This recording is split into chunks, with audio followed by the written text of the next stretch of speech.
Sa sinaunang mitolohiyang Tagalog, may mga Diyos at Diyosa na kumakatawan sa iba't ibang aspeto ng kalikasan at karanasan ng tao.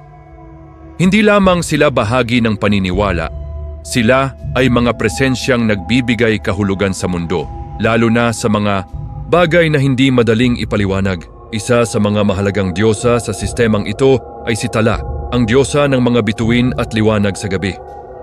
Hindi siya kasing ningning ng araw at hindi rin kasing tanyag ng buwan. Ngunit sa mga sandaling pinakamadilim ang kalangitan, siya ang presensyang nananatili, tahimik, banayad, ngunit palaging naroroon. Ayon sa mga sinaunang salaysay, si Tala ay anak ni Bathala, ang pinakamataas na Diyos sa paniniwalang Tagalog. Bilang bahagi ng kanyang angkan, siya ay kabilang sa mga Diyos na may direktang impluensya sa kalangitan at sa pagdaloy ng panahon. Siya ay kapatid ni Mayari, ang Diyosa ng buwan, at Hanan, ang Diyosa ng bukang liwayway. Sa kanilang tatlo, makikita ang malinaw na paghahati ng liwanag sa iba't ibang yugto ng araw. Si Hanan ang nagbubukas ng umaga, si Mayari ang nagbibigay liwanag sa gabi, at si Tala ang nagdadala ng mga bituin na patuloy na gumagabay kapag ang kalangitan ay tila walang hanggan. Sa ganitong ugnayan, si Tala ay hindi lamang bahagi ng kalangitan, siya ay mahalagang bahagi ng balanse nito. Bilang Diyosa ng mga bituin, si Tala ang nagbibigay liwanag sa kalangitan sa mga oras na ang araw ay lumubog at ang buwan ay hindi sapat upang tanglawan ang buong gabi. Ang kanyang liwanag ay hindi matindi. Ito ay mahina, pino at madalas hindi napapansin. Ngunit sa kabila nito, ang kanyang presensya ay mahalaga. Sa sinaunang panahon, ang mga bituin ay nagsisilbing gabay sa paglalakbay. Ginagamit ang mga ito upang tukuyin ang direksyon, sukatin ang oras at magbigay ng katiyakan sa mga naglalakbay sa dilim. Sa ganitong konteksto, si Tala ay naging simbolo ng gabay, isang presensya na hindi man laging nakikita ng malinaw, ay palaging maaasahan. Higit pa rito, siya rin ay naging simbolo ng pag-asa.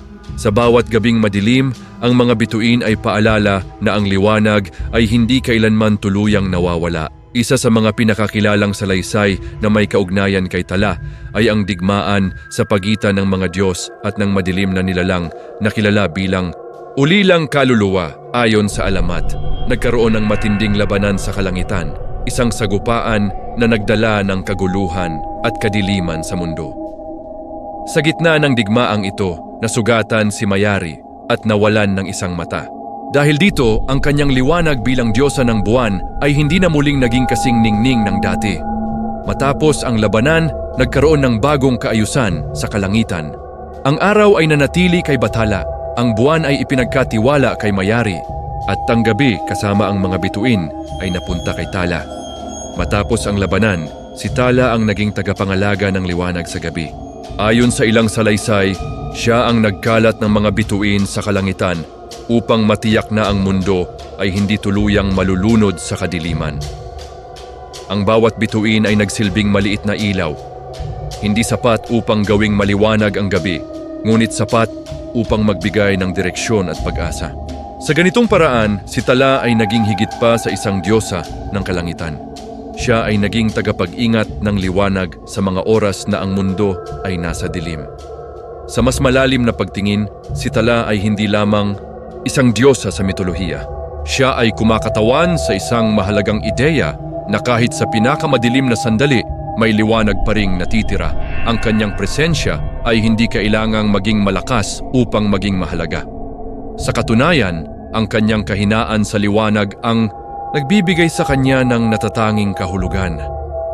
Dahil sa maraming pagkakataon, ang liwanag na tunay na mahalaga ay hindi yaong pinakamaliwanag, kundi yaong nananatili kahit sa gitna ng dilim. Hanggang sa kasalukuyan, ang mga bituin ay patuloy na makikita sa kalangitan. Mga liwanag na tila malayo, ngunit patuloy na nagbibigay gabay. Maaaring hindi na natin sila iugnay sa mga sinaunang pangalan, ngunit ang kahulugan ay nananatili. Sa bawat bituin na ating nakikita, may isang tahimik na paalala na kahit sa mga sandaling tila walang direksyon, may liwanag pa ring gumagabay. At sa likod ng liwanag na yon, maaaring naroon pa rin si Tala. Maraming alamat ang hindi nagsimula sa imahinasyon. Kadalasan, nagsimula ito sa isang kwento na minsang ikinuwento ng matatanda sa mga bata bilang babala. May ganito rin bang kwento na narinig ninyo noong bata pa kayo?